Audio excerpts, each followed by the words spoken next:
بسم اللہ الرحمن الرحیم۔ معزز سامعین، حالات حاضرہ کے ضمن میں آج غالباً تیسرا دن ہے کہ ایران اور امریکہ اور اسرائیل کی جنگ جاری ہے اور خامنہئی صاحب کی شہادت ہو چکی ہے۔ کچھ لوگوں نے سوالات اٹھائے ہیں کہ خامنہئی صاحب کو بینکر میں جانا چاہیے تھا، چھپ کے رہنا چاہیے تھا، سیکورٹی میجرز حاصل کرنے چاہیے تھے۔ یہ بات درست ہے دنیاوی لحاظ سے، لیکن عرفانی لحاظ سے دیکھا جائے، اسلامی قیادت کے حوالے سے دیکھا جائے تو ان کا موقع تھا کہ یا تو پوری ایرانی قوم کسی مورچے میں کسی جگہ چھپ جائے، دین تو ویل اینڈ گڈ۔ اگر وہ بھی صاحب اللہ کے سہارے ہیں دین میں بھی اللہ کے سہارے ہوں۔ ذہنی طور پہ وہ تیار تھے شہادت کے لیے، اسی لیے وہ اپنے گھر ہی میں مقیم رہے، اپنی بیوی بچوں سمیت ہی شہادت کو قبول کیا۔ اور یہ کیوں ہوا ایسا؟ اس کے پس پشت دنیاوی تعلیم رکھنے والے کے لیے تو لاکھ اعتراضات یا خدشات ہوں گے، لیکن قرآنی تعلیم رکھنے کے والے کے لیے اور اس پہ کھڑا ہونے والے کے لیے قرآن نے اس کا جواب دیا ہے کہ جب جناب رسول صلی اللہ علیہ وسلم نے اہل مدینہ سے رائے طلب کی کہ کفار مکہ آ گئے ہیں، آیا ان کو مدینے میں رہ کے ڈیفینڈ کریں یا مدینے سے باہر جا کے ڈیفینڈ کریں؟ تو کچھ نے کہا کہ مدینے میں رہ کے ڈیفینڈ کرتے ہیں، تو کچھ نے کہا کہ مدینے سے باہر جا کے ڈیفینڈ کرتے ہیں۔ اور حضور صلی اللہ علیہ وسلم نے دوسری رائے کو ترجیح دی اور مدینے سے باہر جا کے ڈیفینڈ کیا۔ تو جب شہداء کے لاشوں پر اہل مدینہ آئے کہ جن کا موقع یہ تھا کہ مدینے میں رہ کے ڈیفینڈ کریں، تو ان کے دل میں خیال آیا، انہوں نے کہا کہ اگر ہماری بات مان لیتی تو یہ آج یہاں قتل نہ ہوتے۔ اس وقت یہ آیت نازل ہوئی کہ کیا تم نے گمان کر رکھا ہے کہ اگر یہ یہاں نہ آتے تو موت نہ آتی؟ خبردار، جن کے مقدر میں مر جانا لکھا تھا، موت خود انہیں گھیر کے اس جگہ پہ لے آتی۔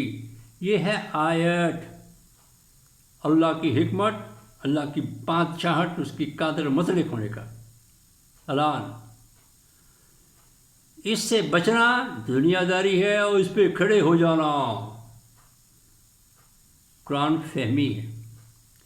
یہ تھا اس سوال کا جواب۔ اب سوال پیدا ہوتا ہے، یہ بات واضح ہو گئی ہے، اسلامی معاشروں کے وہ جماعتیں، دینی جماعتیں جو اسلام کی کا نظام چاہتی تھی، ان پہ یہ بات واضح ہو جانی چاہیے کہ ان کے لیے اب اقوام عالم میں کوئی جگہ نہیں ہے۔ ایران کی اگر شکست ہو گئی تو فلسطین ختم ہو گیا۔ یہ آپ کو باور کرنا ہے۔ قیادت کے لیے لازم ہوتا ہے کہ وہ آنے والے حالات سے پہلے کا علم رکھتا ہے، اسیسمنٹ ہوتی ہے اس کی، اور وہ اسیسمنٹ نیر اباؤٹ 70-80% درست ثابت ہونی چاہیے کہ اگر ایران کو شکست ہو گئی تو فلسطین ختم ہو جائے گا۔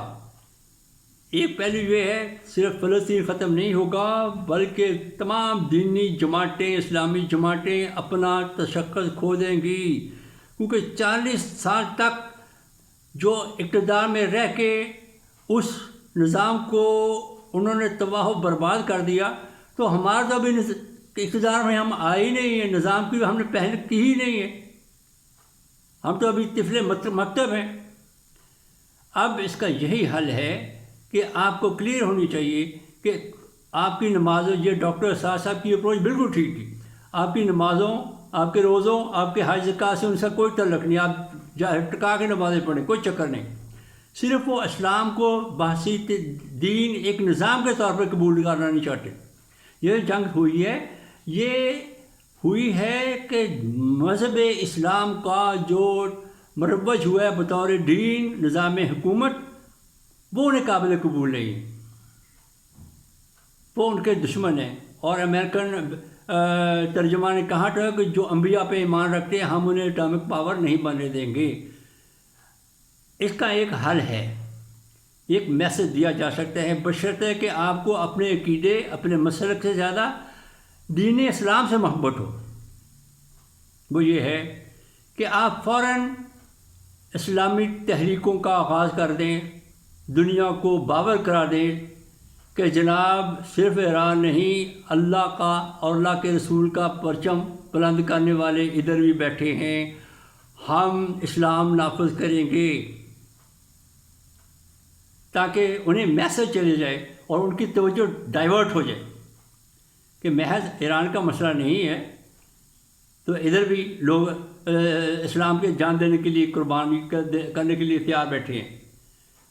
اور قبل اس کے کہ یہ کوئی تصادم ہو، تصادم سے بچنے کے لیے اور امیڈیٹلی نتائج حاصل کرنے کے لیے ان فورسوں کو آمادہ کیا جائے جو ہماری سیاست پہ اثر انداز ہوتی ہیں، ہماری فارن پالیسی پہ اثر انداز ہوتی ہیں، انہیں مجبور کیا جائے کہ بھائی صاحب آپ ہی ہمارے امیر المومنین ہو، دیٹس آل۔ زندگی کا انجام، یہ امام حسین علیہ السلام نے کہا تھا، زندگی کا انجام موت ہی ہے، تو پھر بہترین انتخاب شہادت ہی کا ہے، تاکہ ایک میسج چلا جائے گا۔ بھائی تقریروں سے اور بہت اچھی تحریروں سے کوئی اسلام نہیں آتا، عمل سے آئے گا۔ عملی مظاہرہ کریں۔ اگر آپ نے ایسا نہ کیا اور ایران یہ جنگ لڑتا رہا، لا محالہ ٹیکنالوجی کا اتنا فرق ہے کہ زمین آسمان کا فرق ہے، وہ زیادہ دیر نہیں ایگزسٹ کر سکے گا۔ اگر مزید ایران ریزسٹ کرتا رہا، اب آپ کی یہ پالیسی ہونی چاہیے، آپ کو علم ہونا چاہیے کہ دشمن کیا کرے گا۔ یقیناً وہ ایٹم بم مارنے سے اجتناب نہیں کریں گے، کیونکہ ان کے پاس طاقت ہے، انہیں کوئی پوچھنے والا نہیں۔ قبل اس کے کہ ان کی سوچ وہاں تک جائے، آپ ان کی توجہ ڈائیورٹ کر دیں کہ بھائی ایک ملک کو تباہ کرنے سے اسلام ختم نہیں ہوگا، اللہ کا اور اللہ کے رسول کا نام بے نام نہیں ہوگا۔ ہاں، ملوکیت زدہ معاشروں میں ہے، انہوں نے آپ کو اپنا خدا بنا رکھا ہے، جس میں قرآن میں یہی کہا نا کہ جنہوں نے اپنی سوچ کو، اپنی فکر کو اپنا معبود بنا رکھا ہے، اپنی خواہش کا اپنا معبود بنا رکھا ہے، وہ تمہارے آگے جھکے ہوئے ہیں۔ لیکن ادھر اللہ اور اللہ کے رسول کے ماننے والے ایسے ہیں کہ جھکے ہوئے نہیں۔ اگر خامنائی صاحب اور اس کی بیوی بچوں کی موت یا ایون کہ ایران کی تباہی